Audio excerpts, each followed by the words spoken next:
Hey, what's up, YouTube? It's Sprack A Tack 248. You've caught on to the Sprack A Tack 248 channel. Give you a little synopsis of how I got this name. It's a nickname that I got from my classmates back in the 80s before I graduated from high school. The 248, well, that's a machine from what I do in my current career as a custodial engineer. There's a throttle marking on this machine. We retired back, I think, back 2003. The throttle says 248% throttle. If you go past that, that's the auto choke mode to get the thing started. So that's kind of the synopsis how the name came together and how I created this channel. But anyways, just a few days ago, July 4th of 2017, here in the 33rd state of our union. I'll let you do the research on Google what that means. I am originally from the 31st state of the Union of the United States. So a little bit of fun for you to research. What is he talking about union numbers for? So each state in the United States roll call has a union number, which corresponds to the United States flag. So a little fun there. Okay. The reason I do electronic firing with my fireworks, I've been doing this for off and on for several years. Used model rocket engine igniters. Used wire wrap, which is a really thin tungsten wire. Wrap that around the fuse. Put two alligator clips, anode, cathode, and give it a little jolt off of a good battery source, and that's how I always lit off fireworks.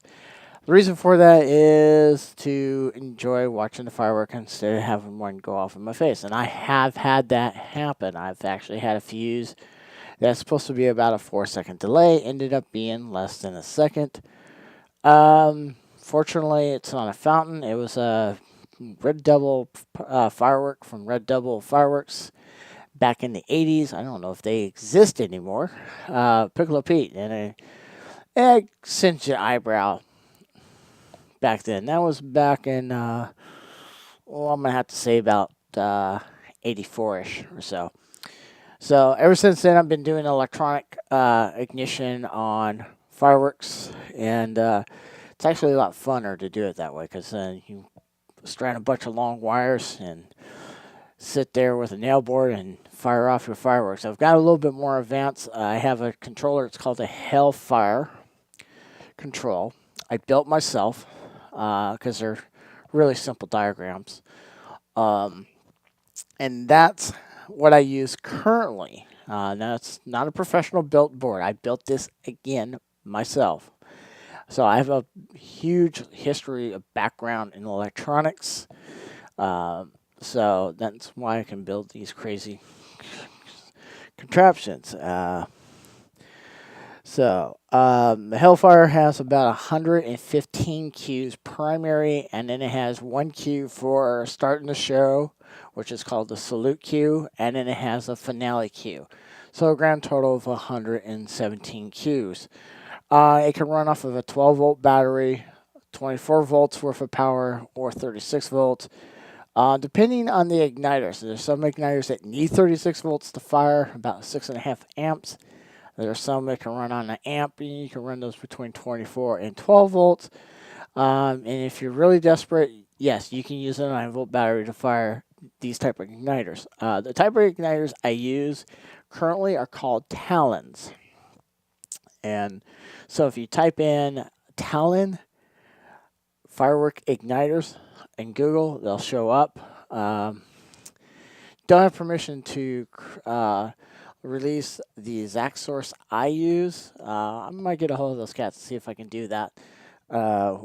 Just lost half my sound here.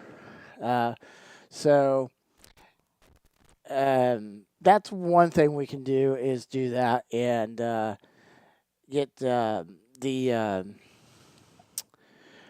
way to do that. Now, there are several different types of controllers out there, and one of them is there's a California company that makes a pin fire. if you want to get into electronic ignitions systems, yeah, you can do that. It's not really tactical to do that, and you just plug in two wires to the rail, which goes to your control panel. Anywhere from 50 to I think 200 feet is the longest range for 24 gauge lines. I prefer to do 22 to 20 gauge lines because you can carry more current down the range. Your rails can run anywhere from 10 Qs to 36 Qs, depending on how the system's wired. There are some systems that can do 50 Qs per cable. They use a 50 pin, and they have what they call a carrier wire. It goes out to the rail to either connect the anode or the cathode, depending how the system's wired. And those will give you about 50 Qs per rail. They'll have maybe 2 or 3 banks for probably tops. So that gives you about a good 100 channels to do your show with. And the nice thing about pin firing or button fire, um, you can control the tempo yourself. If you have a metronome, you can sit there, count every 4 beats, fire off the next one, 4 more beats, count and fire off another one. There are other systems where you can do audible syncing for music pyros. You can do that. I've seen guys do that. And then there's systems that do it automatically. There's quite a few systems out there. I won't mention their names directly, but there are systems out there. You can Google that on your own and find that resources. So that is a synopsis. My show had 30 Qs. 5 Qs went bad. That was due to igniters. They do fail. So I had to go up to where all my effects were at and do what we call hanger lighting. And what a hanger is one of those fireworks that did not go off. So we call those hangers. So I'll just go in there and light it off with a torch or something like that. So anyways, that is what we would do out in the field. Quick note, my system can run either off of a power supply or a battery pack.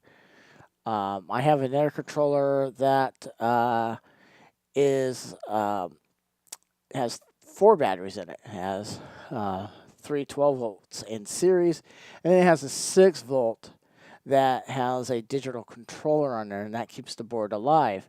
If that battery fails, the board goes to sleep, and your show is a complete standstill. And you have to go in there with a battery pack and individually fire off each effect. You have to use a bypass cable. Some boards will allow you to do that, some won't because they have some electronics in their rails. But anyways, that's a synopsis of what I did and a synopsis of how I got this name. I'm Sprack A Tack 248. Keep the skies lit. Catch you later. Bye.